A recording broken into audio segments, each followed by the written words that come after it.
Hello, everyone. Welcome to the San Antonio Book Festival and this panel, Resistance Isn't New, Histories of American Unrest. I'm David Martin Davies, the host of The Source and Texas Matters on Texas Public Radio, and I'm excited to be part of this conversation. The San Antonio Book Festival is a celebration of literacy, literature, and books and ideas.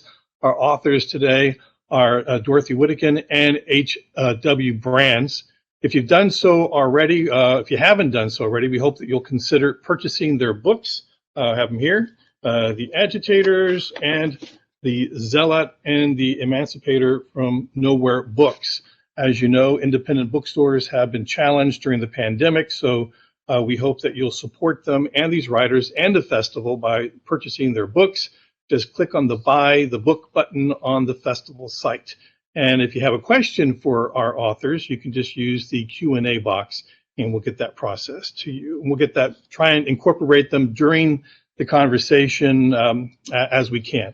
So first, let me tell you a little bit about our two authors. Dorothy Wickenden is the author of The Agitators, three friends who fought for abolition and women's rights, and also the New York Times bestseller, Nothing Daunted, The Unexpected Education of Two Society Girls in the West. Nothing Daunted was a Times Book Review Editor's Choice and was named the best book of the year by the Washington Post, The Atlantic, Entertainment Weekly, and the Boston Globe. Wickenden is the executive editor of The New Yorker since 1996, also writes for the magazine, and hosts its weekly podcast, Politics and More. She and her husband live in Westchester, New York. H.W. Brands holds the Jack S. Blanton Senior Chair in History at the University of Texas at Austin. He has written more than a dozen biographies and histories, two of which, The First American and Traitor to His Class, were finalists for the Pulitzer Prize. His latest work is The Zealot and the Emancipator, John Brown, Abraham Lincoln, and the Struggle for American Freedom. So, okay, we're going to get to talk about these fantastic books, and I would love to get our two authors to interact with each other and talk to each other. Both have stories about strong individuals that are working to end the nation's gravest sin, which is slavery, and also do more than that.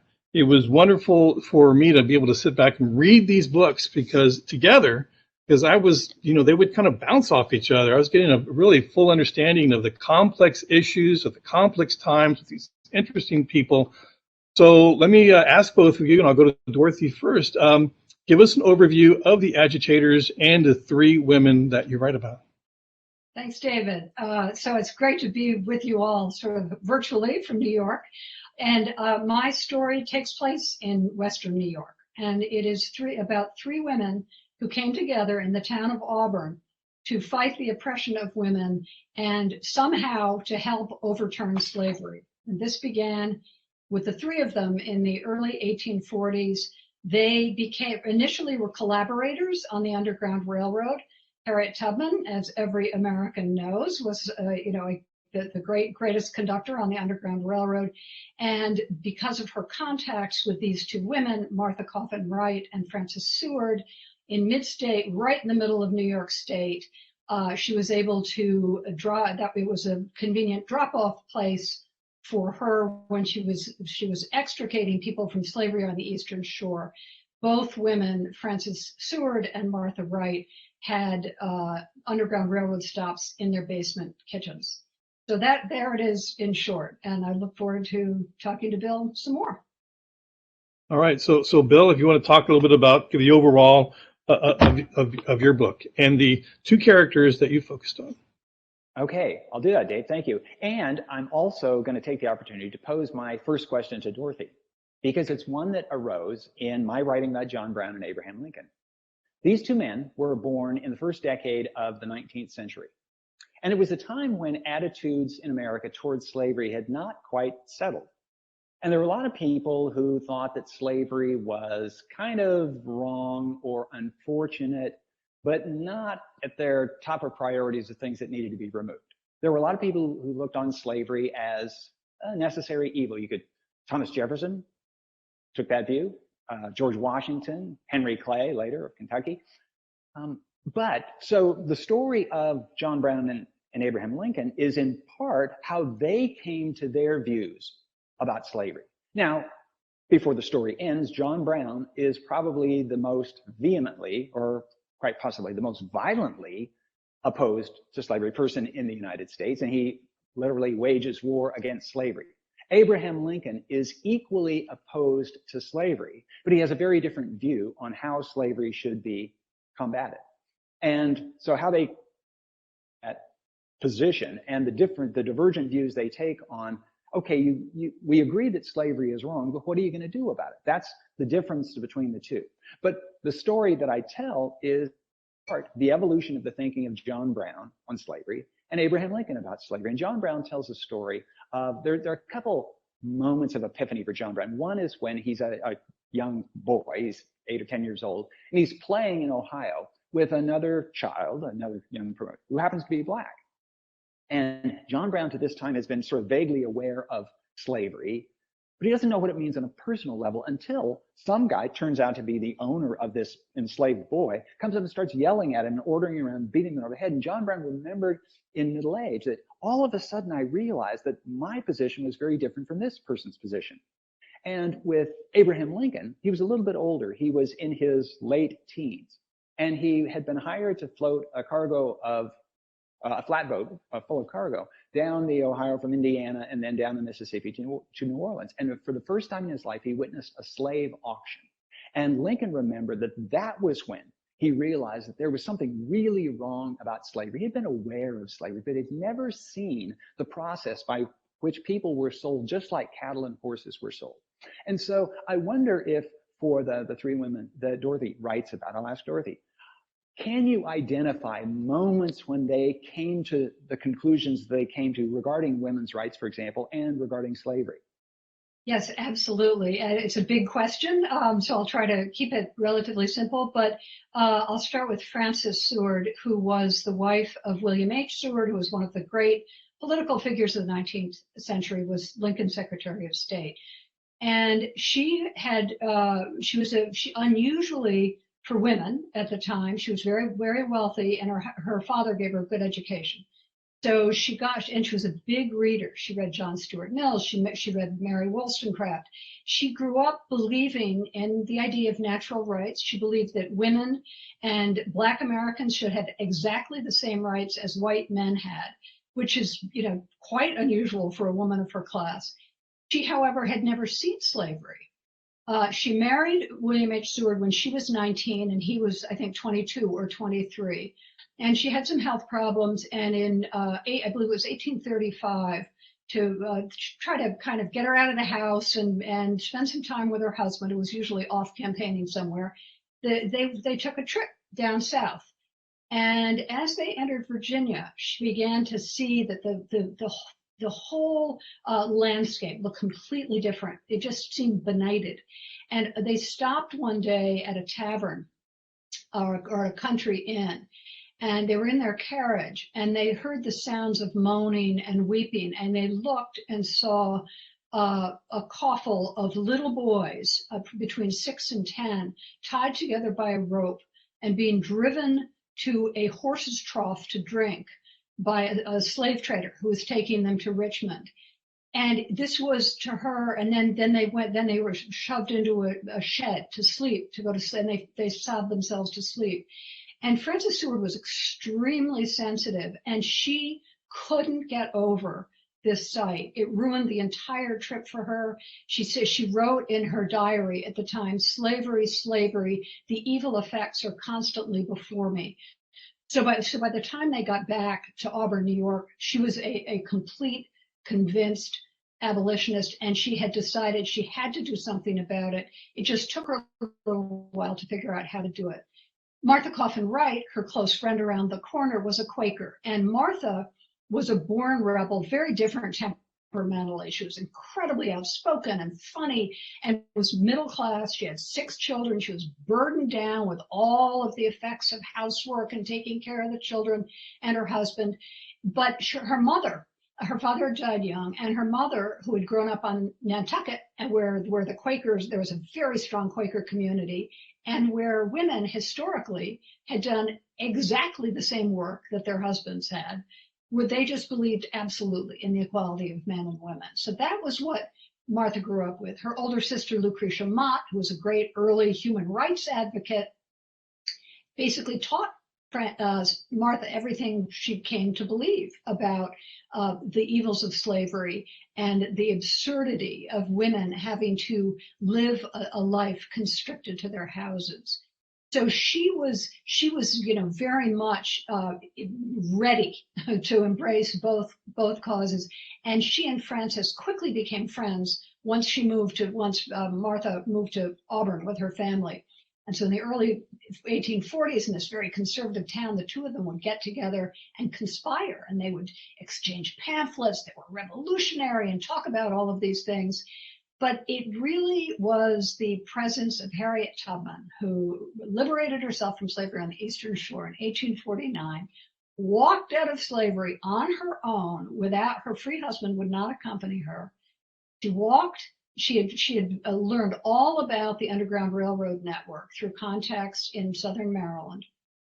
She walked to Philadelphia, which she knew about as a free city where she would be able to get work and where there was this amazing abolitionist network. She got to know every abolitionist in town, including Lucretia Mott, became very close to Lucretia Mott, and Lucretia introduced her to Martha to give her a good contact on the Underground Railroad for her expeditions, which she was already planning once she got there.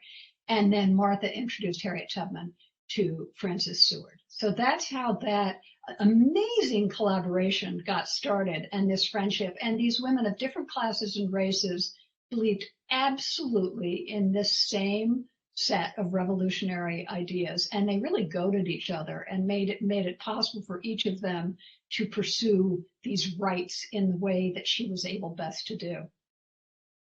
Well, can I ask you? Oh, go ahead. Sorry. Yeah, can I ask you another question? That is, was there something in the water of upstate New York that caused that part of the state to have these reform movements that just sort of cropped up all over the place? I mean, from the the Great Awakening throughout the whole thing, this place is just, it seems to be bubbling up with reformers. And I mean, I'll ask for your reaction. Why there? Why not in Connecticut? Why not in Pennsylvania? Yeah, well, I think, New York was still being settled, early in the early 1820s and so on. So, it didn't extend much further west than Auburn at that point. And settlers, as we know, tend to be a little bit more liberal minded and less hierarchical. And also the evangelical movement just happened to be extremely strong across the state. And so these camp meetings, and I read about this in Frances Seward's letters, these camp meetings were taking place, and most churches in that era were very conservative, Calvinist, and man was born in sin.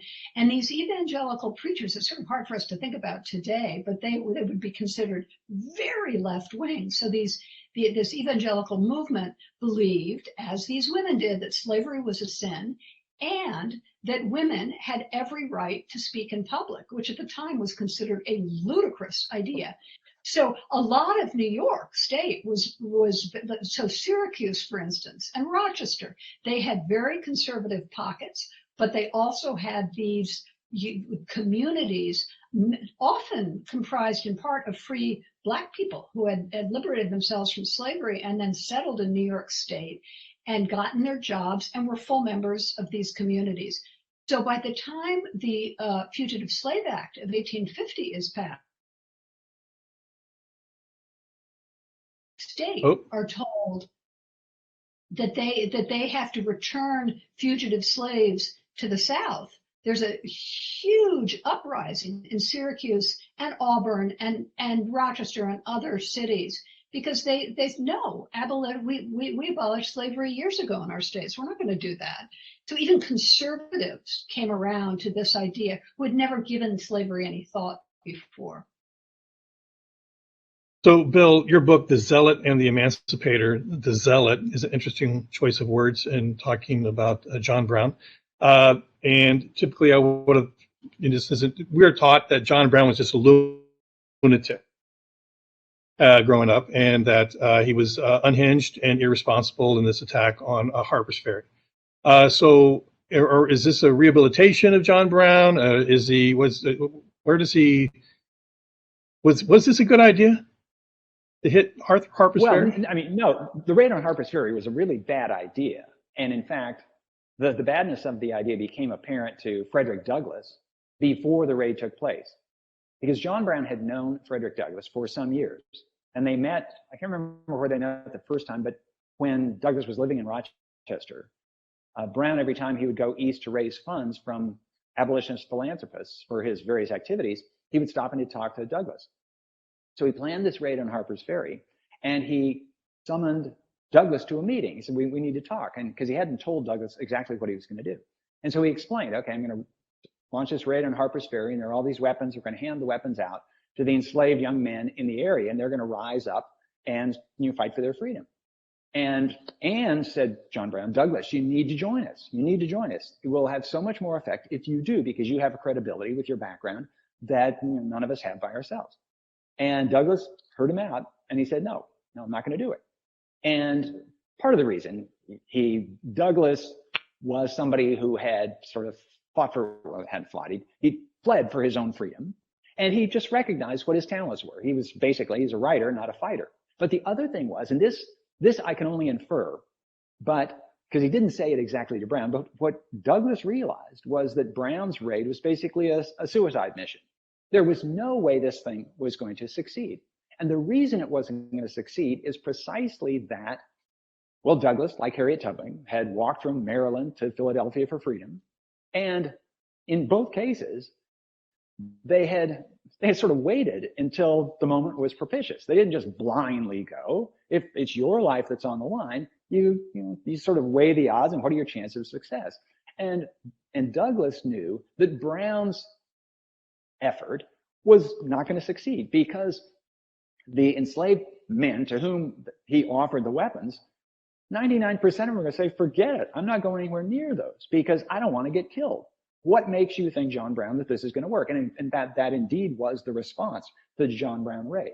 So John Brown's raid on Harper's Ferry was a bad idea. But this question was John Brown a madman? No. My answer is no. It served the purpose of lots of people at the time to say John Brown was crazy.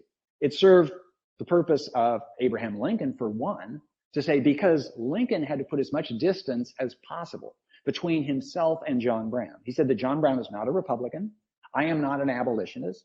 I'm not going to bring violence to the South. We're going to operate under the Constitution and the rule of law. And a lot of Southerners, they wanted to say John Brown was crazy too. Why would anybody attack this institution of slavery? But if crazy means out of touch with reality and listening to some voices that other people don't hear, no, John Brown was not that at all. In fact, John Brown was this enormously persuasive person, precisely because he seemed so logical and rational. And when he made the argument that he made for his opposition to slavery, lots of people who otherwise wouldn't have responded did. One of the things that I never entirely figured out was where did this magnetism come from? Even people like the governor of Virginia, after Brown was arrested and put on trial, and then he was interviewed by the governor of Virginia, and he was put on trial for treason against the Commonwealth of Virginia. He was trying to overthrow the governor of Virginia, and he's going to set up this alternative state. And John Brown, while lying in chains and wounded, nonetheless, he so impressed the governor of Virginia that I'm not going to say the governor was about to change his mind about slavery, but he thought that John Brown was this honest, upright person. And the ironic thing is that some of the stuff that John Brown was telling the governor was, in fact, lies. So he could really project sincerity in a way that was very convincing. And Bill, he was so deeply religious. He was this kind of Old Testament figure, and he really, really believed that it was his, God expected him to overturn slavery. And one of the ways that our books dovetail in interesting ways, and I thought you could talk a little bit about that is, and I thought about this a lot as I was writing my book, how do social movements happen? How do revolutions occur? And it takes incredibly savvy politicians like Lincoln and like William H. Seward, who were very careful about, very, very anti-slavery, both of them, but knew that they couldn't constitutionally overturn slavery the way the abolitionists wanted them to do. So there's this, so you had the outsiders, and the women were definitely way, way outside, conventional, beliefs. And John Brown was violently outside. But somehow that you needed the two, and this was something that Seward himself recognized. He maintained correspondence with lots of militant abolitionists, including Gerrit Smith, who was a big figure in New York State and was a friend of John Brown's, and was a supporter of violence in the end too. So just maybe talk a little bit about that and where you came down in the end on sort of Lincoln's overall views about slavery and his perspective on John Brown. And because to me, John Brown was, as disastrous as the Harper's Ferry raid was, he was the precipitating factor in the Civil War.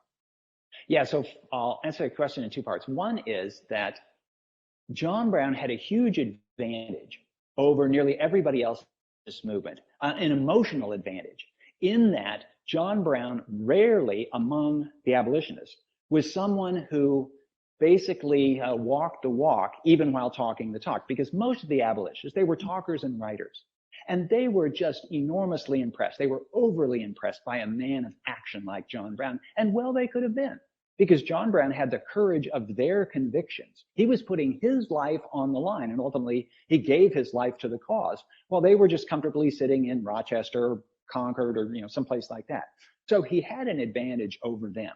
And precisely because of this, he so impressed people like Thoreau and Emerson and Gerrit Smith and all these other folks. And because they knew that they didn't have it in them to do what John Brown was doing. But the question of, so that's how he was viewed by his contemporaries, his peers in the abolitionist movement. How should he be viewed by history? Well, so the answer to this question depends on an imponderable. And the question is, was the Civil War necessary to end slavery in the United States? And if you think the answer is yes, then you'd have to say, yeah, well, John Brown, well, first of all, in either way, whether the Civil War was necessary or not, John Brown turned out to be on the right side of history. And so, okay, you're going to give him credit for that. And John Brown is a very straightforward figure. And we live at a time when there are pretty much sort of straightforward views on slavery. So John Brown is easier to warm up to. You sort of have to explain Abraham Lincoln, because Abraham Lincoln did not have the commitment to the equality of African Americans that John Brown did. Abraham Lincoln never voluntarily moved to a colony of free blacks, as John Brown did in North Elba, and basically commit himself to treating them as their equals. He also had the luxury of irresponsibility. Lincoln and Seward and other people who chose the political path, they had to be responsible, and they had to answer not simply to the abolitionists, but to everybody else. But if you think that the Civil War was not inevitable, if slavery could have been ended without a Civil War, then I think you got to say, John Brown, you went too far. Because before the raid on Harper's Ferry, John Brown was personally responsible for the brutal murder of 5 pro-slavery settlers in Kansas Territory. And that was just cold blood. That was an act of terrorism to send a political message to other settlers to Kansas. If you come to Kansas thinking that slavery is going to be planted here, this could happen to you too. Absolutely. And what Brown was trying to do in Harper's Ferry, he didn't actually admit it, but by any cool assessment of things, he was trying to start a war. But if you think the Civil War was inevitable, then you'd say, okay, he just got there first, and his was the trigger that started the war that ends slavery. And people like Frederick Douglass came to believe this. Lincoln himself almost came to believe this by the end of the Civil War. But at the time of the raid on Harper's Ferry, Lincoln did not believe this. Lincoln believed that slavery could be ended in the United States peacefully. He believed that slavery would be ended in the southern states by the same method it was ended in Pennsylvania and New York and Massachusetts and the other states, the states that ended slavery, by a decision of their own people acting through their legislatures. And eventually, the Southern states would come to conclude that slavery was counterproductive to their welfare. This was Lincoln's hope. Now, it didn't happen that way. And in fact, at the beginning of the Civil War, Lincoln made very clear this war is not about slavery. And this frustrated Frederick Douglass no end, because for the first year and a half of the war, from April of 1861 to the Emancipation Proclamation at the beginning of 1863, Lincoln said, my job is not to end slavery. My job is to save the Union. Finally, he concluded what Frederick Douglass had been saying all along, that you can't save the Union without ending slavery. But so if you think, and then in his second inaugural, Lincoln said that he almost allowed that the Civil War had been necessary to end slavery. The death of 700,000 people had been necessary to end slavery. Because in his second inaugural address, he says that if every drop of blood drawn by the slaver's lash must be paid for by a drop of blood drawn by the sword, that may be what God wills. But if you think that slavery could have been ended otherwise, then you got to think, well, okay, that John Brown, he took things in the wrong direction. He helped cause a war that needn't have happened. I'll just point out one thing and then end here. And that is that slavery was ended just about in every other country in the world without anything like a civil war. And so, there's nothing inherent in slavery that says you have to kill hundreds of thousands of people in order to end it. American leaders have been a bit smarter. If they hadn't been so, dug into their positions, and I'm certainly not blaming the North. Most of the blame is on the South. But you can certainly imagine an alternative universe in which there wasn't a civil war and slavery ended. And then you have to think, John Brown, I don't know. Wow, it's So really. I do want to get Dorothy. I do want you to talk about Harriet Tubman and John Brown. Yes, and that was one of the most revelatory moments for me. And I don't know if you got into this, Bill, yourself, but so yes, Brown was very much cultivating Frederick Douglass, really wanted him to be part of his army. But he even more so, in some respects, wanted Harriet Tubman to lead his army. So in the spring of 1858, while he's desperately trying, he's only got, I can't remember how many men. He's got like half a dozen men or something. It's just pathetic. He can't, create this war. So he goes to see Harriet Tubman in Canada, where she's living with her family, whom she has rescued from slavery. He knows all about her heroism, and he thinks that she is the perfect person to lead his men. He says she's the most of a man. He writes this to his son, to John Jr., as you know, he's the most of a man I've ever met. He's just wildly impressed with her and asks her, can you gather for me some of the men whom you've brought north on the Underground Railroad and can help, gather them so I can convince them to join my army. So she's happy to do that. They have a little session. John Brown, makes his pitch, and he calls her General Tubman. And when he writes to his son, he just assumes that Harriet Tubman has signed on. I mean, he's just completely convinced. And they meet later on in Boston. But Harriet Tubman, my interpretation is that Harriet Tubman never had any intention of joining that suicidal crusade any more than Frederick Douglass did. And that's where the sort of personal stories of these women come in. Frances Seward, while John Brown is frantically crisscrossing the country, trying to stay out of the eyes of the federal authorities and raising money and, getting these pikes built for, his crusade, Harriet Tubman has just bought a house from Frances Seward in Auburn, a mile down the street. This is just like incredible. She's a fugitive slave. Women don't buy and sell houses. They certainly don't buy and sell houses to fugitive slaves, but these women are good friends at that point. It's much more convenient for Tubman to live in Auburn, New York, than to live with her family way up in Canada.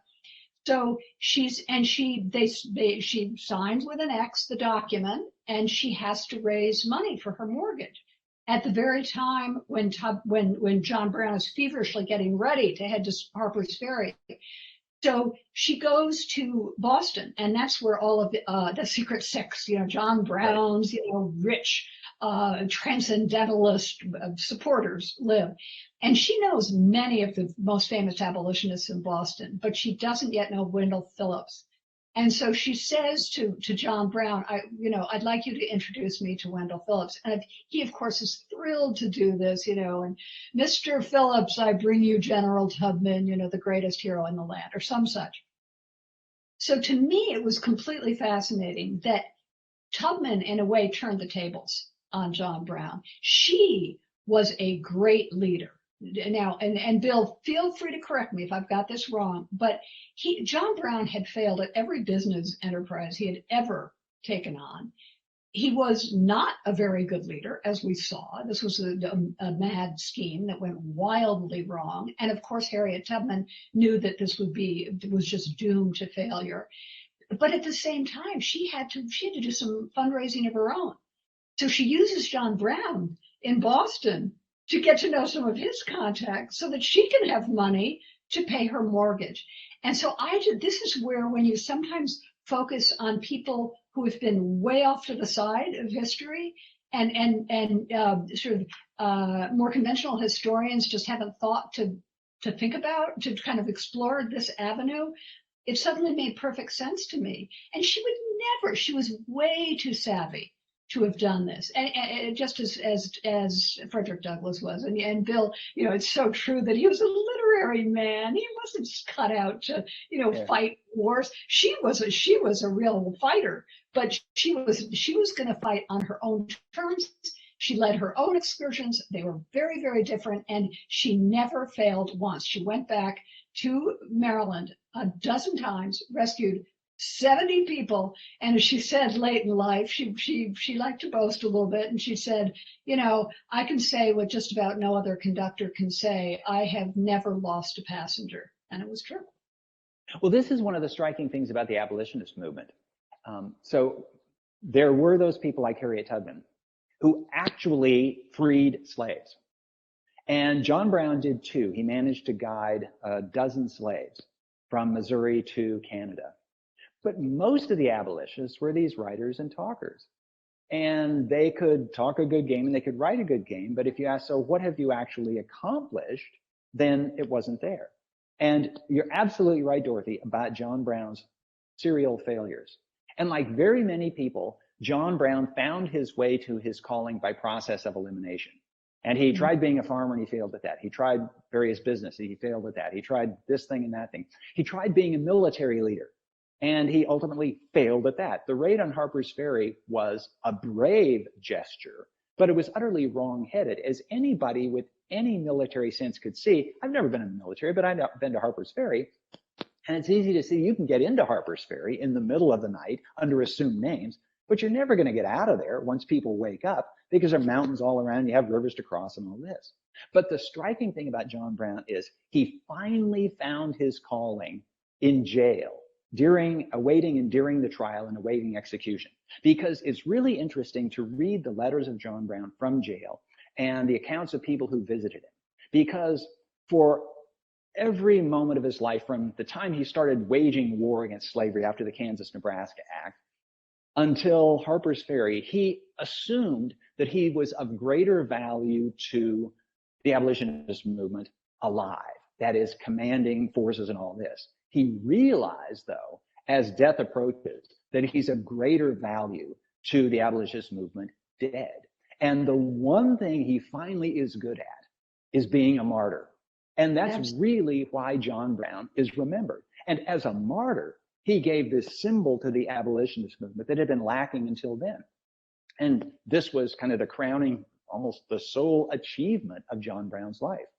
But of course, that's often the essence of martyrdom. You do this great thing at the moment of death, and everything else is forgiven and forgotten. Yes, and he becomes this Christ-like figure to all of his supporters in Boston, and to Harriet Tubman, who did revere him. He was a hero to her too, even though she did not approve of his particular methods. So she loved him, because a white man had set out to sacrifice his life for her people, which was no small thing. Yeah, you had to give him credit for that. I mean, there's no question about that. It was very praiseworthy in that regard. So the title of the book, The Zealot and the Emancipator, you could have been the martyr in the Emancipator, but they were both martyrs. Yeah, yes. Right. I mean, certainly you can say that. So I can't just say two martyrs. You know, I need to have something to distinguish the two. And I thought very carefully about what I should call John Brown, because I wanted something that was slightly provocative, but not too loaded. I mean, I could have called him the terrorist, because, you know, his acts in Kansas were certainly terrorism. But of course, if you're in favor of the cause that a terrorist, you know, it's freedom fighter if you like him, and a terrorist if you don't. But terrorist would sort of stack the deck too much. But I think I at least concluded that people could hardly complain about the label zealot, because he certainly was zealous. And Lincoln, the Emancipator. Okay, I mean, that's pretty straightforward. He's known as the great Emancipator. But it is true that they both wound up sort of giving their lives for the cause. Brown a little bit more directly. He went into battle knowing that death might be the end of it. Lincoln was assassinated, so it wasn't exactly the same thing, although there had been attempts on Lincoln's life before that, so he could have, I suppose, taken greater care. But there's great irony. Of course, there's irony in all sorts of history, but there's great irony in the histories of these two men in particular, because John Brown wanted to start a war and wanted to free the slaves. His war fizzled. It never got started. And with the exception of those dozen that he got to Canada, he didn't free any slaves as a result. Abraham Lincoln tried to avoid a war. And when the war began, he tried to prevent the war getting mixed up with slavery. Well, so he failed in preventing the war, and then slavery got thoroughly mixed up with the war. And so Lincoln, the one who chose, or at least tried to choose, the path of nonviolence, this is a democracy, this is a republic, and we do things peacefully. He wound up leading the country through the most terrible war in its history. And when the war began, he did not intend that this would be a war for slavery. It wound up being a war for slavery, and it ended, well, actually, it didn't quite end with slavery at an end. Lincoln was right about one thing finally. And that was, Lincoln had said all along that slavery will be ended in the United States through either the decision of the states themselves or by changing the Constitution. And in fact, slavery was not ended in the United States until the 13th Amendment was ratified. And so there were slaves in the border states even after the end of the Civil War. Yeah, so this point, Bill, which I totally agree with you about at the beginning of the war, and William H. Seward, his Secretary of State, and Lincoln were in complete agreement about this. This was their message to the American people was going to be, this is a war to save the Union. This is not a war to end slavery. And in my book, this is a point of huge contention for Seward's wife, Frances, one of my agitators. She is appalled. Lincoln is still out in Springfield. He hasn't come, he's been elected, but he hasn't come to Washington yet. Seward is desperately sort of trying to keep the country together and serving in Lincoln's absence as the kind of, premier, he calls himself. And he gives his final speech in the Senate. And he says, in political affairs, we cannot always do what is exactly right. We sometimes have to compromise. Frances Seward is completely appalled by this. She's up in Auburn. She hates Washington, where slavery is legal. And she writes to him. She calls him Henry. And she says, how can you say this? You have devoted your entire political career to fighting slavery. How can you think that holding the country together is more important than freeing millions of Americans? And that's the difference between the abolitionists and anti-slavery Republicans, who really are desperately trying to figure out if there's a way to, at least at that point, keep the border states, quiet. And it took, so for both Seward and Lincoln, it was quite a years-long evolution of their views. And Seward was even more reluctant. He very reluctantly came around to the Emancipation Proclamation, which is interesting too, given his very strong views against slavery. And also in an epigraph in your book, Dorothy, you have the quote from Harriet Tubman talking about how God would not allow Lincoln to win the Civil War until finally he came around to that idea. Yes, and again, she was so brilliant, and herself, she was such a strategist herself. And again, she's looking at it from her perspective, the perspective of her people. But to her, it is madness, as it is to Frederick Douglass, not to allow Black men to fight for their country. And it took a very long time for the Lincoln administration to come around to this idea. She just said, you know, your white sons are going to continue to die, and you will lose this war unless President Lincoln allows the Black man to fight. And he finally does. And she, amazingly, she gets, in the second year of the war, she, through her contacts in Boston, she gets permission from the abolitionist governor of Massachusetts, goes down behind military lines into Port Royal, South Carolina, which is then a Union occupied territory. 10,000 African Americans have been freed, and they desperately need help with social services. So she's helping with some of that. But her real mission is to help the Army in this series of river raids. And they've just, ahead of Lincoln's permission, it must be said, they've begun to enlist Black men, freed Black men in Black regiments. And these are the first Black regiments of the war. And Harriet Tubman takes part in these, one in particular, this river raid up the Combahee River, where 3 plantations are torched and 750 enslaved people are liberated. So, the history is just kind of mind-boggling. But, this is, so when you see from Tubman's perspective, that makes complete sense. And once it is true, once these Black soldiers are trained and given their muskets, they turn out to be pretty damn good soldiers. And I cut you off, Bill. Go ahead. I was going to say that Lincoln sort of had 2 reasons for being very slow to take the position he took. In the first place, that following Lincoln's election, but before his inauguration, 7 of the 15 slave states seceded from the Union. But that meant that 8 of the 15 slave states had not seceded from the Union. And the ones that had not seceded from the Union yet included Virginia, the most populous, where most of the slaves lived. And Lincoln understood that if he lost all the slave states, there was no way he could save the Union. And if he couldn't save the Union, he couldn't free the slaves. So Lincoln's position was saving the Union is a prerequisite to freeing the slaves. Or to put it otherwise, Lincoln believed that the Constitution was the guarantor of all American freedoms. And if the Constitution was lost, the freedoms of all Americans would be at risk. So you got to save the Constitution, then you can talk about freeing the slaves. The other thing was that Lincoln knew at the beginning of the war that, okay, so after South Carolina militia fire on Fort Sumter, Lincoln issues a call for volunteers. He asked for 75,000 volunteers. And what does he ask them to do? To save the Union. Lincoln knew perfectly well that if he asked for 75,000 volunteers to free the slaves, nobody would have showed up. Oh, a few people would have showed up, but nothing like what was needed. So I think Lincoln had his priorities straight. It's quite understandable that Harriet Tubman and Frederick Douglass and some of the abolitionists say you're way too slow with this. And don't you realize that slavery is involved? Yeah, it was. But Lincoln's position was, so first things first, we have to make sure that the Union survives, and then we can free the slaves. But even then, Lincoln knew that when he issued the Emancipation Proclamation on his authority as commander-in-chief, as a military measure, even then, he knew that this was constitutionally kind of sketchy. Because during wartime, commanders very often seize the property of the enemy. If you're occupying an enemy territory, you seize their house and you make your headquarters. You seize their mules to haul your stuff. You seize their crops.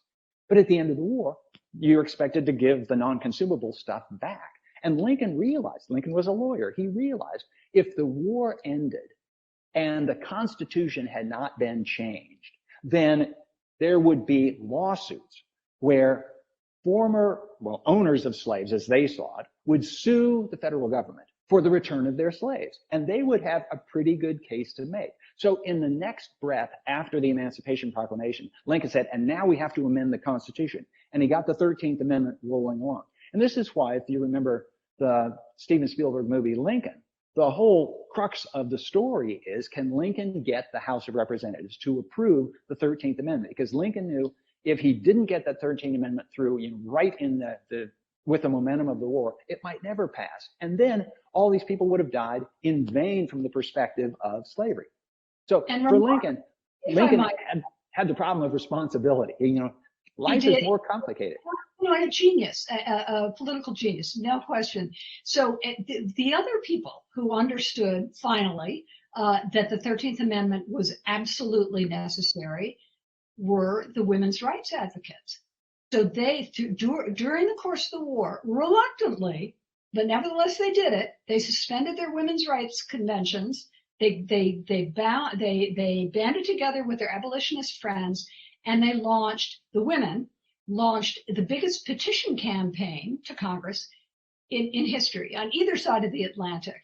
Elizabeth Cady Stanton, Susan B. Anthony, and Martha Coffin Wright, who was kind of the deputy to those two women. And they sent out these already, they've been petitioning for years for women's rights. And they thought, and they totally believed, of course, in the 13th Amendment. And then they thought, once the 13th Amendment had passed, that their abolitionist friends would return the favor and make sure that women got the vote. And of course, it didn't happen that way. But that petition campaign was incredibly important. And their liaison in Congress was Senator Charles Sumner, who was a great friend of Frances Seward, an intimate friend of Frances Seward. She liked his political views a lot better than she ended up liking her husband's political views. And so Elizabeth Cady Stanton writes to Sumner and says, what can we do? And he says, send the petitions along as soon as you can. They give me opportunities for speech. And so, they get these, tens of thousands of petitions. Stanton does, boxes them up in a trunk, sends them down to Sumner in Congress, and he gives this huge, presentation.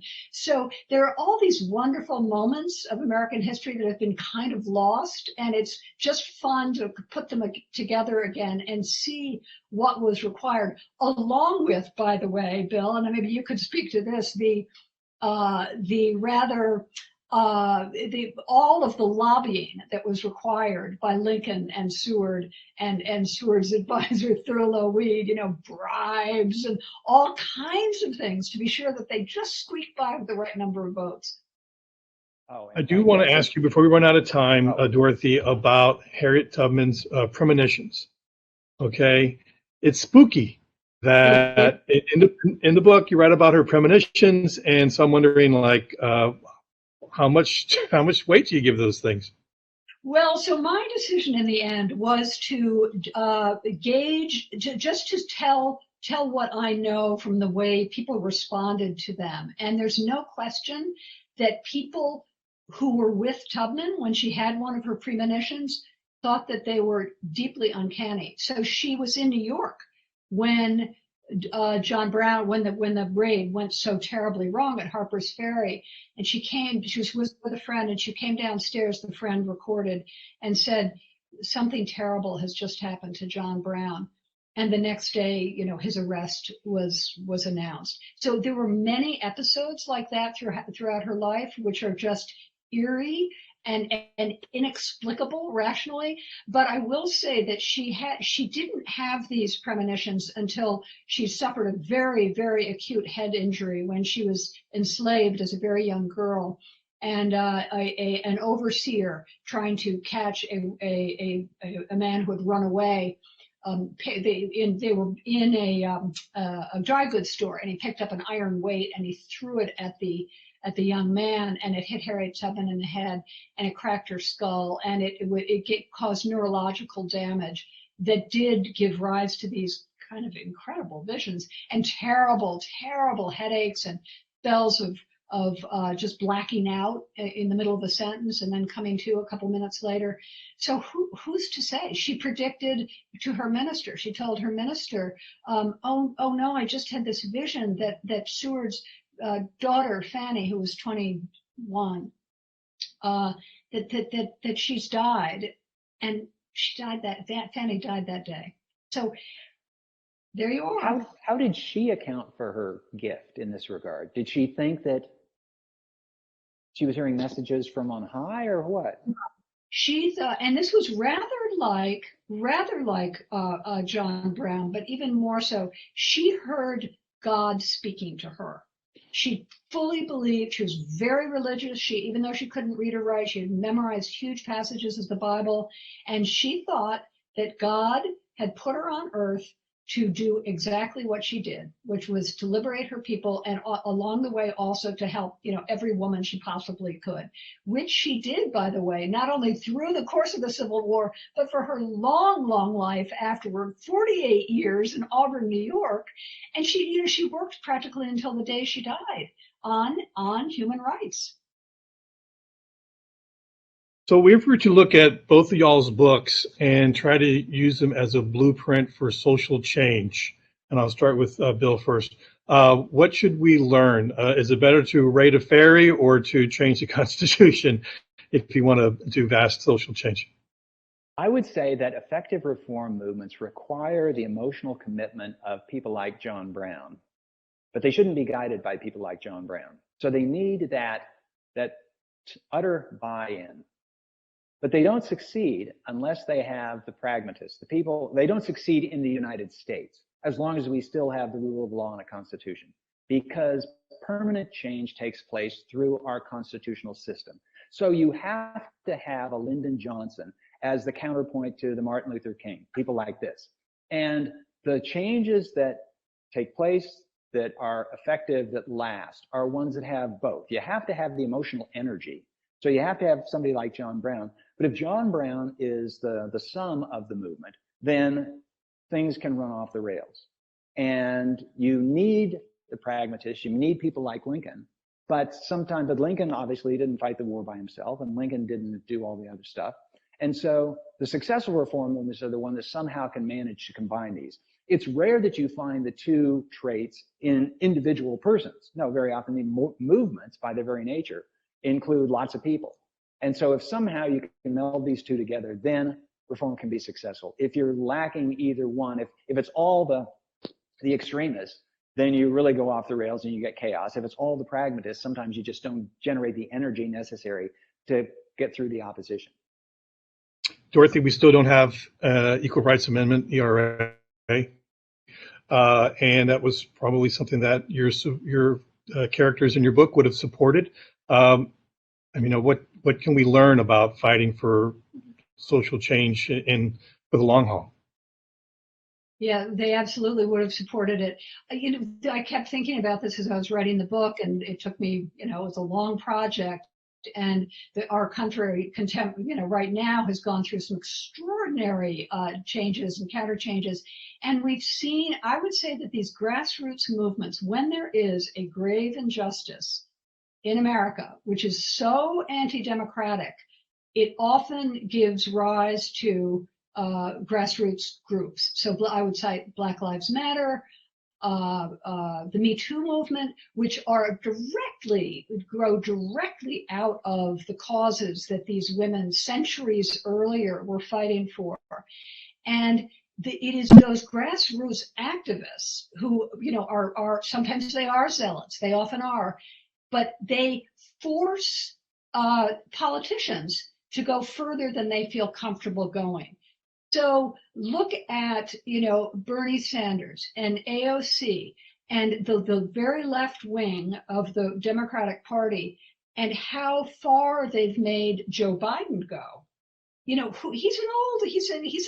a Democrat from the 1990s. He's been there forever. He was very, very moderate. His presidency so far is not moderate, and it's not because he's been forced to grapple with some of the things that he hadn't been willing to do earlier. White cops murdering Black young men. This, finally the country has said this has got to stop. And Dorothy, in your book, the agitators, and why the agitators? Were they really agitators, or were they more under the radar? Well, I think you can be an agitator under the radar. So, for instance, Frances Seward, who seems superficially so kind of demure and traditional, and she was quite shy. She was, if you read the letters back and forth between her and her husband, she was agitating him, almost every day. Once he, through the 1850s and through the Civil War, to go further, be true to your conscience. When she was in Washington, she vetted his speeches. She told him he couldn't listen to Thurlow Weed, who was the great pragmatist and was always saying, well, we have to think about the party. And she would say, don't think about the party. Think about what you believe, what you really believe.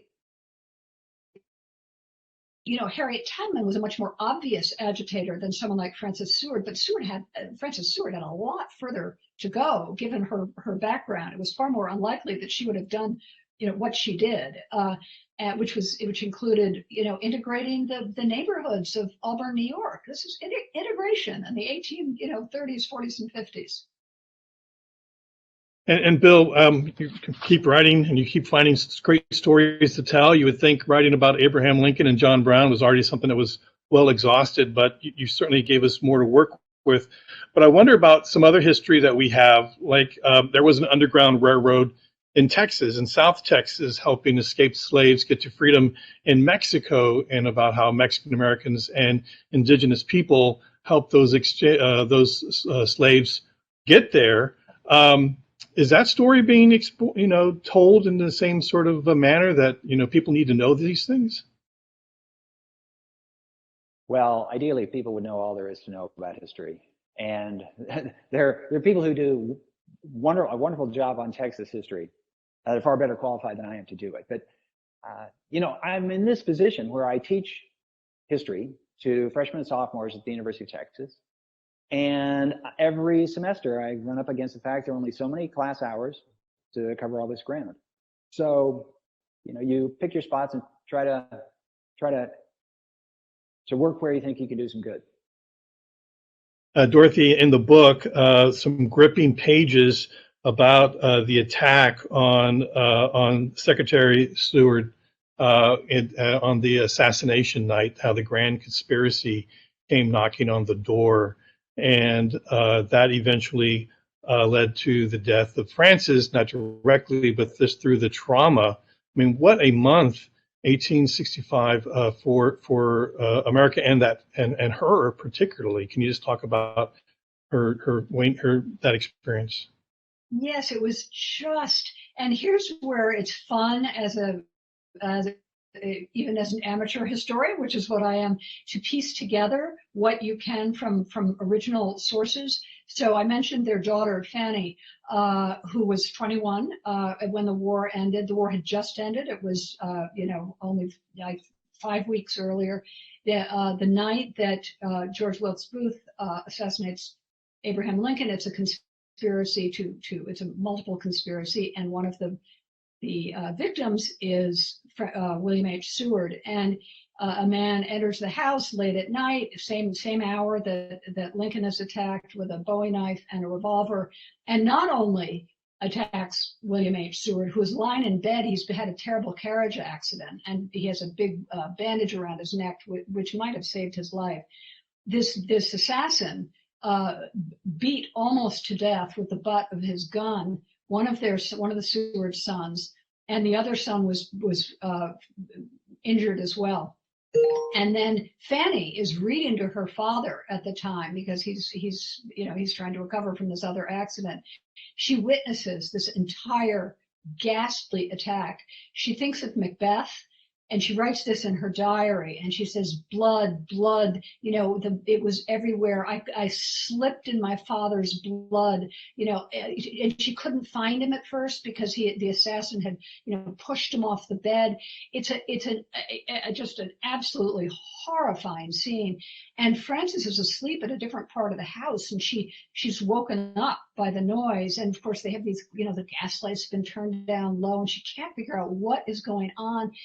And Fanny is hysterical, and is the man gone? Is the man gone? And she doesn't know what she's talking about. And then she sees her older son, his skull cracked open on the floor. She says, what has happened? And her husband is almost dead. It's just astonishing. And she spent the next 5 or 6 weeks round the clock with other members of the family trying to nurse her family back to health. We are out of time. That is a part of that night that shook America that I think more people need to be aware of. And here again are the books, the Zealot and the Emancipator, and that shows up very well on the screen, and also the Agitators. And I do want to thank both of our guests, H.W. Brands and Dorothy Wickenden. Thank you so much for being part of the San Antonio Book Festival. We really do appreciate that. Thank you, David. Thanks, Dave. Thanks. Enjoyed our conversation. Me too. And you can buy the books.